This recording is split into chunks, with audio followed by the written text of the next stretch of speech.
Hello friend, সকলে কেমন আছে? আশা করি ভালো আছো, আমিও ভালো আছি। আর এই যে এই রাত দুপুরে আমারে দিয়ে এই যে পকোড়া খাচ্ছে, পেছনে দাঁড়িয়ে দাঁড়িয়ে দেখো আমারে দিয়ে এখন পকোড়া বানাচ্ছে।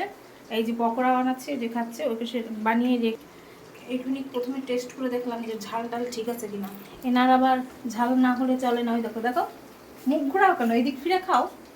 আর এই পাশে দেখো কড়াইতে দিয়ে রেখেছি, আর এই পাশে এক গামলি যে মেখে রেখেছি, দেখেছো? তো চলো এই রাত্রেবেলা। আর এইদিকে হবে কি, এই যে ধনেপাতা চাটনি স্পেশাল হাতে তৈরি, নিজে বানাবো। আর এদিক তো মশলার গাদা, এইটুকু আবার আমি কালকের জন্য রেখে দিয়েছি, একটা জিনিস তৈরি করব। আর এই যে শশা আজকে দুটো কাটবো, বেশি না, একটু খাওয়া দাওয়া করেছি তো, বেশি বানাতে পারবো না, মানে কেউ খেতে পারবে না।